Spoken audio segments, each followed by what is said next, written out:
আসসালামু আলাইকুম। তোমরা সবাই কেমন আছো? আজকে আমি হাজির হয়েছি বেশ কয়েকটি খুব গুরুত্বপূর্ণ টপিকস নিয়ে, যা হচ্ছে এইচএসসি 25 ব্যাচের জন্য অতীব গুরুত্বপূর্ণ। তো আমরা বেশি কথা না বাড়িয়ে চলো কী গুরুত্বপূর্ণ 10 থেকে 15টা কোশ্চেন আছে খুব জলদি করে দেখে নিই। আমাদের টপিক্সের নাম দেওয়া হয়েছে HSC 100% repeated questions in all board. এই 15 থেকে 20টা কোশ্চেন্স এমনভাবে আমি সাজিয়েছি, বোর্ড কোশ্চেনগুলো অ্যানালাইসিস করে সাজিয়েছি।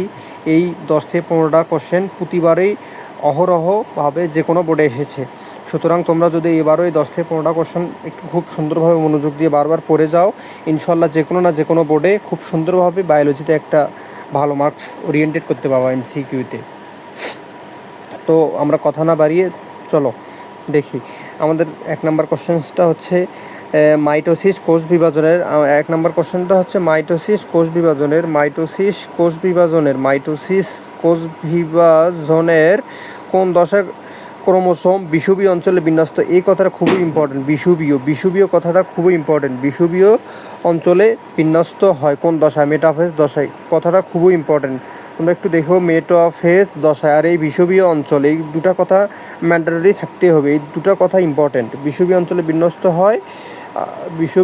বিন্যস্ত হয় মেটাফেজ দশায়। তারপর হচ্ছে 2 নম্বর কোশ্চেনটা হচ্ছে, যদি আমরা দেখি, ম্যালেরিয়া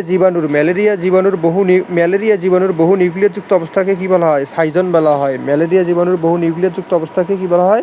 সাইজন বলা হয়। তো আমরা তারপরে কোশ্চেনটা দেখি, স্টপ কোডন বা স্টপ কোডনের আরেকটা নাম হচ্ছে ননসেন্স কোডন। স্টপ কোডন মানে হচ্ছে সমাপ্তিকারী কোডন অথবা ননসেন্স কোডন। এই 3টা কোডন আছে, UAA, UAG, UGA। খুবই ইম্পর্টেন্ট কোশ্চেন। এবার ইনশাল্লাহ যে কোনো না যে কোনো একটা বোর্ডে এসেই যাবে। তারপর হচ্ছে এই কোশ্চেনটা আশীর্বাদ। এই কোশ্চেনটা ইনশাল্লাহ আসবেই আবার, আমার মনে হচ্ছে। কেন স্টার্ট কোডন হচ্ছে AUG, যা হচ্ছে মেথিওনিনকে নির্দেশ করে। আমরা এইভাবে মনে রাখতে পারি আগস্ট মাসের প্রথম 3টা ওয়ার্ডস। তারপর হচ্ছে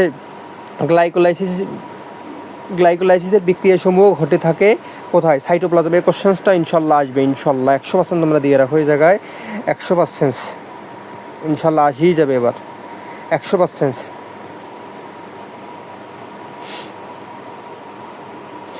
তারপর হচ্ছে যদি ক্লোরোপ্লাস্টের ক্লোরোফিল অবস্থান করে কোথায়? থাইলোকয়েডে। খুব ইম্পর্টেন্ট। তারপর হচ্ছে কোষ প্রাচীরের ক্ষুদ্রতম গাঠনিক একক বা উপাদান হচ্ছে মাইসেলি। তারপর হচ্ছে কোন অঙ্গাণুটি অটোফেগি বা অটোলাইসিস ঘটায়? লাইসোসোম। খুবই ইম্পর্টেন্ট একটা কোশ্চেন। এই লাইসোসোম সম্পর্কে আরও কিছু ইনফো আমি তোমাদের দিতে পারি। লাইসোসোম হচ্ছে হাইড্রোলাইটিক এনজাইমের আধার হিসেবে কাজ করে এবং হচ্ছে অন্তঃকোষীয় পরিপাকে সহায়তা করে এবং হচ্ছে আমাদের বিভিন্ন ক্যান্সার কোষীয় হাত থেকে রক্ষা করে এবং ক্যারাটিন প্রস্তুত করে থাকে। লাইসোসোম খুবই ইম্পর্টেন্ট একটা কোশ্চেন। তারপর গতিপর্যায়ে বলা হয় অ্যানাফেজকে। ইনশাল্লাহ দেখে যাবা, ইনশাল্লাহ পরীক্ষায় আসার সম্ভাবনা খুবই বেশি। তারপর আমি যদি দেখি, বৃত্তাকার ডিএনএ দেখা যায় কোথায়? বৃত্তাকার ডিএনএ দেখা যায় মাইটোকন্ড্রিয়ায়, ক্লোরোপ্লাস্টের। তারপর হচ্ছে আদিকোষে। এই কোশ্চেনটা আমি আগে থেকে দিয়ে রাখছি 1000%। তো তোমরা সেইভাবে একটু রিভিশন দিবা ইম্পর্টেন্সি অনুযায়ী। আমি আবারও বলে রাখতেছি, এই কোশ্চেন্সগুলো আমি সমস্ত বোর্ড একটু ঘাটাঘাটি করে তারপর খুব সুন্দরভাবে অ্যানালিসিস করে কোশ্চেনগুলো এই জায়গায় টাইপ করছি। তারপর হচ্ছে, যদি পরে কোশ্চেন একটু মিস্টেক হয়ে গেছিলো টাইপ করতে, সাইকাসের পরবর্তীতে আমি সংশোধন করে লিখছি, ক্ষমা সুন্দর দৃষ্টিতে দেখি অনেক।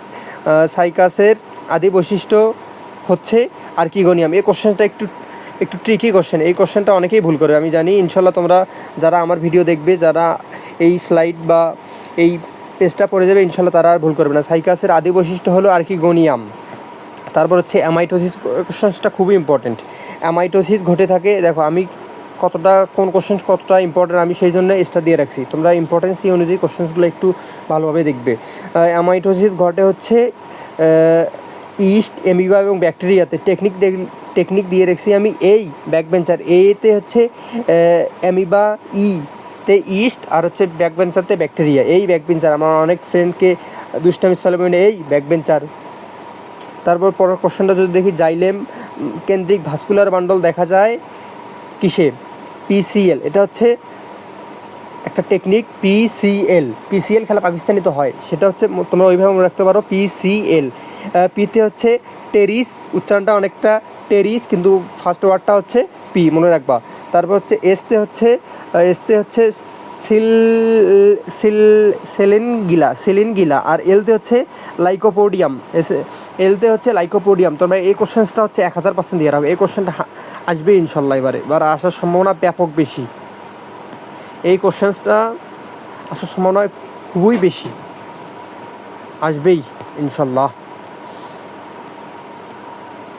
তোমরা ইম্পর্টেন্সই দিয়ে রাখো। জাইলেম কেন্দ্রিক ভাস্কুলার বান্ডল পিসিএলে দেখা যায়, টেরিস, সিলেনগিলা, লাইকোপোডিয়াম। তারপর হচ্ছে কোষচক্রের এই কোশ্চেনটা যদি আমরা দেখি, কোষচক্রের রেপ্লিকেশন অথবা সংশ্লেষণ দশায় ব্যয়িত সময় 30 থেকে 50%, এবং হচ্ছে খুবই একটা ইম্পর্টেন্ট কোশ্চেন, কোষচক্রের রেপ্লিকেশন অথবা সংশ্লেষণ দশা ঘটে থাকে এস দশায়। তোমরা অবশ্যই জানো G1 ফেজ আছে, তারপর হচ্ছে এস ফেজ আছে, G2 ফেজ আছে, সেই এস ফেজ বা এস দশায় কোষচক্রের রেপ্লিকেশন বা সংশ্লেষণ ঘটে থাকে, এবং টাইমটাও খুবই ইম্পর্টেন্ট। বায়োলজিক্যাল কয়েন, আমার মতে এই কোশ্চেনটা ব্যাপক আসছে, অনেক কোশ্চেন আছে, এই কোশ্চেনটা অনেক ইজি, তোমরা সবাই পারো আমি আশা করি।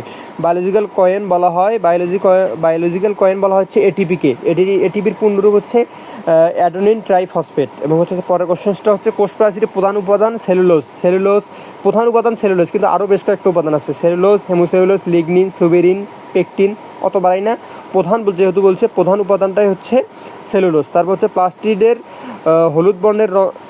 হলুদ বর্ণের রঞ্জক হচ্ছে জ্যান্থোফিল। এই যে এই নিচের দেখে বুঝে নিবি, নিচের ফর হলুদ, এই আমি টেকনিক দিয়ে রাখছি, তোমরা দেখে নিবে। তারপর ডিএনএ, এই কোশ্চেনসটা 100% ইনশাল্লাহ, আল্লাহ যদি সব কিছু ঠিকঠাক রাখে, এই পেজের ভিতর থেকে তোমরা এবার ইনশাল্লাহ কমন পাবা। আমি ওইভাবে এই পেজটা সাজিয়েছি। ডিএনএ কর্তনকারী এনজাইম হচ্ছে রেস্ট্রিকশন। যদি তোমাদের এই ভিডিওটা দেখে ন্যূনতম উপকারে আসে বা তোমাদের লাইফে যদি একটু ভ্যালু অ্যাড করে, তাহলে লাইক সাবস্ক্রাইব করে আমার এই ক্ষুদ্র চ্যানেলটার একটু পাশে থাকিও। ধন্যবাদ সবাইকে।